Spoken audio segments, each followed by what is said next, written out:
Good morning everyone, good morning. तो कैसे हैं आप सब? बहुत सारे के सारे बहुत ही अच्छे होंगे। और मॉर्निंग के बज के 8 पति देव जस्ट गए। मैंने कहा चलो मैं भी ब्रश व्रश करके अपना काम धाम शुरू कर लेती हूँ। यहाँ भी ये देखें, आज मैंने निकाला है बहुत बड़ा बेचारा। तो आज मैंने धोबी घाट खोला हुआ है क्योंकि पापा का भी कपड़ा गंदा हो गया था, इनका भी कपड़ा गंदा हो गया था। तो मैंने कहा चलो मशीन में डाल देती हूँ, उसके बाद आराम से चला दूँगी। तो जो आएगी निचोड़ निचोड़ के डाल देंगे क्योंकि मैं उतना भारी उठा नहीं पाऊँगी।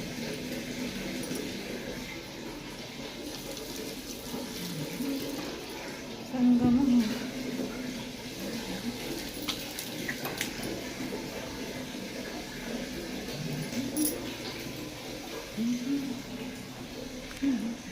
मौसम आकर अच्छा है यहाँ का।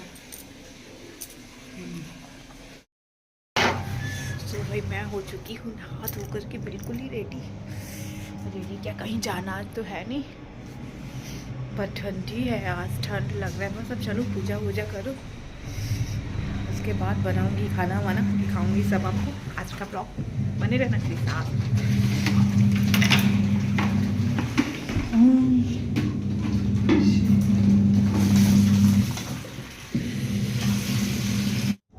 सुबह मैं आ जाती हूँ यहाँ पूजा रूम साफ़ करके भगवान जी को सबसे पहले चढ़ाती हूँ जल, क्योंकि मैं मंदिर जा नहीं पाती। तो मैं शिव जी की बहुत बड़ी भक्त हूँ, तो यहीं पे जल चढ़ा लेती हूँ। और फिर उसके बाद मैंने यहाँ पे देखना ना, शिव माला से कुछ मांगा और फिर उसके बाद उसको जपना शुरू कर दिया। कहते जो मांगो विश पूरी होती, अब पता नहीं। उसके बाद जपने के बाद मैंने शुरू कर दिया पढ़ना। फिर उसके बाद मैंने बोला ना, आज मैंने पूरा धोबी घाट खोला हुआ है। तो मतलब पापा का कपड़ा, भैया का चादर, इनका ये वो जितना कपड़ा था मैं एक बार में ही सारा का सारा लेकर के बैठ गई। मैंने कहा आज सबका कपड़ा धो देती हूँ। तो यहाँ पे वापस से निकालना डालना निकालना डालना, आज मतलब मेरा 12-1 बजे तक यही चला। इवन शाम में भी यही चल रहा है जब मैं वॉइस ओवर कर रही हूँ। किचन में आती हूँ, दीदी के लिए चाय गर्म करती हूँ। एक तरफ मैंने सोचा कि बच्चे स्कूल जाएंगे तो दाल चढ़ाती थी, बट बच्चे स्कूल नहीं गए तो कोई बात नहीं। मैंने कहा चलो खाना तो बनाना ही है, लगे हाथ धीरे धीरे खाना भी बनाते रहते, क्योंकि होता है ना कि किसी का क्या ही इंतज़ार करना जब कोई काम आपको करना होता है। तो सेम मैं तो कभी किसी भी कंडीशन में कितनी बीमार रहूँ, जब मैं बहुत ज़्यादा बीमार पड़ती तभी मेरे से नहीं हो पाता है। लेकिन उसमें भी ऐसा होता है कि मुझे उठना ही उठना पड़ता है अपने बेड पर से। तो यहाँ पे देखो सारी चीज़ें मैं अभी चाय बना रही, दीदी को दे दी। फिर मैंने सोचा पापा भी आने वाले हैं तो उनको बनाती है। एक तरफ सूरन निकाल के रखा, तो मतलब सुबह का चोचला इतना ज़्यादा हो जाता है मेरे घर पे ना कि पूछो। तो कुछ वो में से बोल रही थी कि कौन सूरन दिया है, कौन सूरन दिया, पता नहीं वो किसका नाम लिया, तो मुझे पता नहीं था। एक तरफ मैं वो सब काम कर रही थी और इधर चाय उबल रहा था। उसके बाद तो यहाँ पे देखो हम बना रहे हैं सूरन की सब्ज़ी। भाई साहब, तो सूरन की सब्ज़ी ना मेरे हाथ की लगभग घर में हम सबको पसंद आने लगी। मैं पहले बनाना नहीं जानती थी, बट अब इसको अच्छे से फ्राई वगैरह करके बनाती ना तो बहुत अच्छा लगता है, मुझे भी अच्छा लगता है। फिर जैसे ही ये फ्राई होने के लिए छोड़ देती ना, तो मैं कहा कि अब मैं भी कुछ खा लेती हूँ, क्योंकि बज गए थे शायद 8:45। तो ठंड का मौसम चल रहा है, घुघरी ना बने ऐसा तो हो नहीं सकता। कहीं यूपी बिहार वालों की तो ये फेवरेट होती है ठंडी में, घुघरी निमोना, है ना। बहुत जगह सलोनी बोला जाता है। मैंने कहा थोड़ा सा भाई मैं भी खा पी लूँ, क्योंकि अब मुझे ना थोड़े थोड़े चक्कर आ रहे थे। क्योंकि मेरा अब लास्ट महीना यानी अब केवल 10 डेज़ लेफ्ट है मेरे ऑपरेशन को। तो इसमें इंसान बैठ जाता है, बेड रेस्ट करता है, बट मेरे साथ ऐसा कुछ भी नहीं है। फिर चाय पीते पीते मैंने उठाया प्याज। मैंने प्याज कट कर लिया। आप लोग को लगता है कि मतलब सच में मतलब इतना काम कोई कैसे कर लेता है, लेकिन जब जिम्मेदारियां सर पे पड़ती हैं तो सारा का सारा काम आपको खुद ब खुद करना पड़ता है। अच्छा, तो यहाँ पर ना प्याज मैं इसलिए कट कर रही हूँ, जो अभी मैंने फ्राई करने के लिए रखा हुआ है ना, क्या बोलते हैं उसको, सूरन, उसी के लिए प्याज कट कर रही थी। मैंने कहा जब तक बैठी हूँ, जब तक उधर सूरन फ्राई हो रहा है, एक पे दाल हो रहा है, तब तक यहाँ पे मैं प्याज ही कट कर लेती हूँ। मैं अपना कुछ काम ही इजी कर लेती हूँ। तो यहाँ पे बैठ के आराम से मैं 3-4 प्याज लेकर के बैठ गई। उसके बाद ना देखना, उसके बाद मम्मी आ जाती हैं। तो यहाँ पर मेरा ये ऐसे थोड़ा थोड़ा करके मैं फ्राई कर रही थी। और यहाँ पर बनाया था मैंने मटर चूड़ा सुबह, तो ठंडा हो गया। तो ठंडा हो जाता है ना, वो अच्छा नहीं लगता। तो फिर मैंने कहा कि चलो अच्छा इसको भी गर्म कर देती हूँ। फिर वापस से इसको भी गर्म किया। फिर यहाँ पे लग गई मसाले बनाने में, उसके सूरन की सब्ज़ी के, आप यहाँ क्या बोलते हैं। तो ये बस ना हमें कुछ करना नहीं था, बस मसाला उलट पलट क्योंकि मैंने काफ़ी अच्छे से इसको फ्राई कर दिया था। फ्राई करने पर इसका जो काटने वाला रहता है वो भी चला जाता है।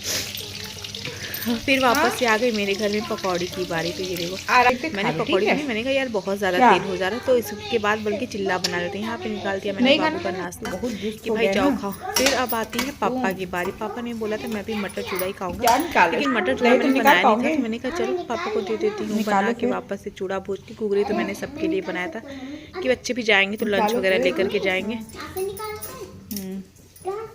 रुको मम्मा निकाल दी मिनट। फिर देखो फिर बन रहा है पापा का चिल्ला।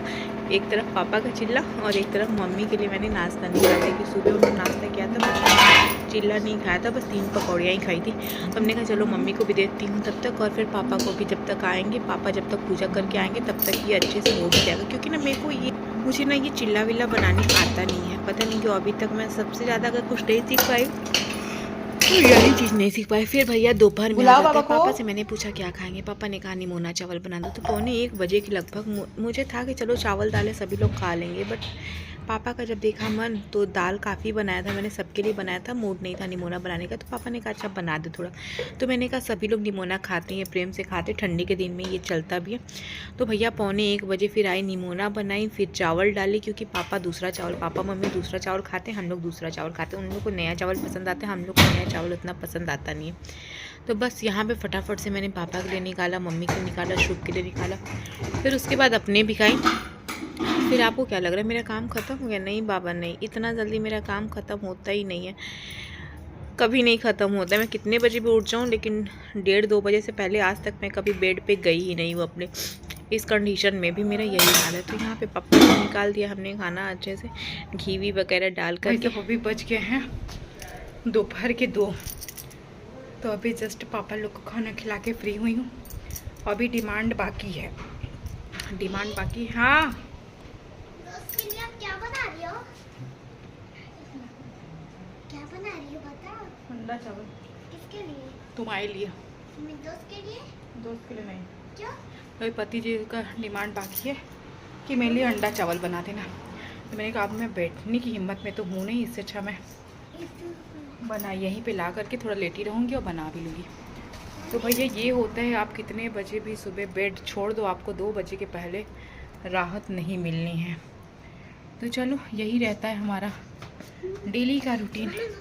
बट मैं जब तक डिलीवरी रूम में नहीं जाऊँगी तब तक ब्लॉग बनाती हूँ। क्या?